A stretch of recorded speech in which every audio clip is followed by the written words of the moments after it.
Dearest Alfred, I have been thinking about you every minute of every day since you left. I can't believe it has already been 7 days since you went away.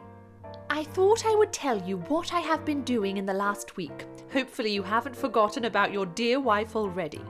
I have read a lot more, and I've listened to music by the fire every evening.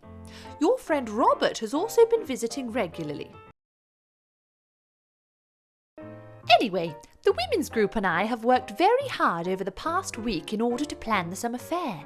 Jane has even painted a ginormous poster to hang in the church hall. Robert has also fixed our heating. He came around 5 days ago. Robert even kindly offered to stay the night to ensure it was working properly. He's been here ever since. I have also sold the car. I hope you don't mind, but Robert suggested we should go to Spain for the winter, so we needed it for ticket money. The house has also been put up for sale. Whoops. Anyway, mustache. Robert has made a chicken casserole and he has told me not to be long. Talk soon. Ta-ta.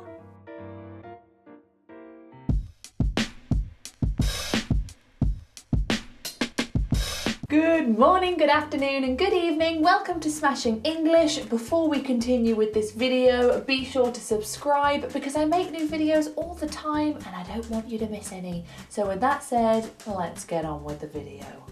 Today we are talking about the present perfect and the present perfect continuous. It sounds very confusing, like present perfect continuous, what does it mean? But I am here to help. At the beginning of this video, we saw a letter being written, and this letter featured heavily the present perfect and the present perfect continuous. Go back and watch it as many times as you want. So let me use a couple of examples from that letter to explain what the present perfect tense is and how to use it. So let's start with the beginning of the letter. I have been thinking about you every minute of every day since you left. Oh, so romantic. Now the part that makes this the present perfect continuous is I have been thinking.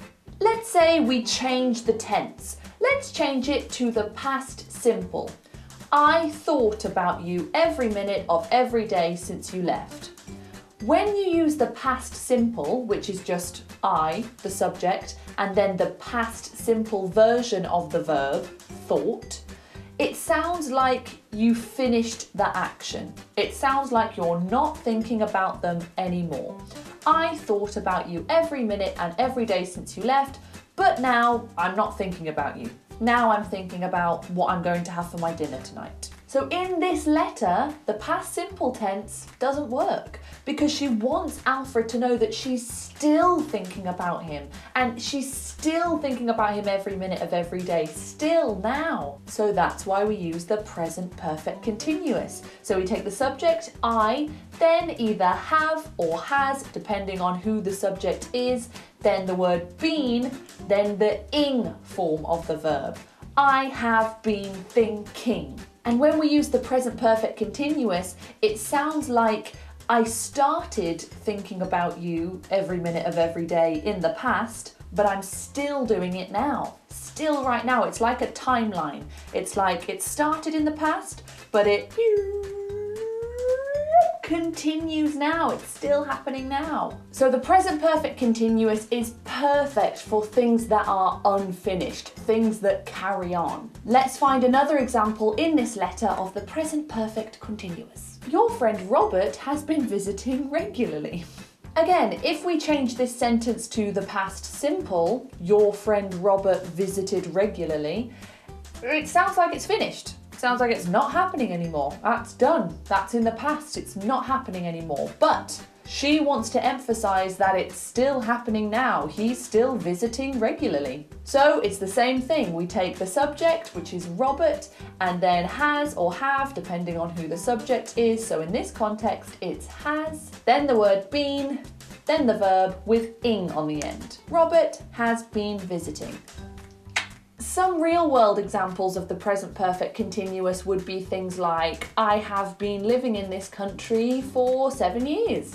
I started living here 7 years ago, but I still live here now. It's carrying on, it's unfinished. Or she has been teaching for 50 years. Anything that started in the past and continues now and keeps happening. So now let's look at some examples of the present perfect tense. Jane has painted a ginormous poster. Now this is where it can get a little confusing for some people, because if we put this sentence in the past simple tense, let's say Jane painted a ginormous poster, it still kind of means the same thing, because they are both actions that happened in the past and they're completed. So why don't we just use the past simple tense? Because when we use the past simple, Jane painted a ginormous poster, it makes it sound like there's absolutely no relevance to what's happening now. It makes it sound like this was something that happened in the past and literally doesn't matter anymore. It's completely irrelevant. But actually, in the context of the letter, the reason Jane has painted the poster is for an event that hasn't happened yet. So it's still very relevant to now. It still links to the present, even though she's finished painting the poster. Let's look at another example. Robert has made a chicken casserole. So present perfect, we take the subject, Robert, then either has or have, depending on the subject. So in this case, it's has. Then the past participle of the verb. So made in this case, but just make sure you learn, when you're learning your verbs, make sure you learn the present tense verb, the past simple form of the verb, and the past participle, because you're going to need all three of them. Now again, let's put this sentence into the past simple tense. Robert made a chicken casserole. This sounds like the chicken casserole has already been eaten. He made it yesterday, we ate it, it's already in my tummy and it's done. However, Robert has made a chicken casserole sounds like, yes, he made it in the past, but it's still very relevant to now because maybe we haven't eaten it yet or it's being put on the table now. So the trick with the present perfect is finished events in the past, but the effect of those finished events are still relevant to right now. That's why we're using the present perfect. If you're a fan of sports and you've ever heard English commentary, you might notice a lot of uses of the present perfect tense. I know nothing about football, but maybe they say something like, Beckham has passed it to Rooney. I don't even know if they played in the same team together, I'll be honest.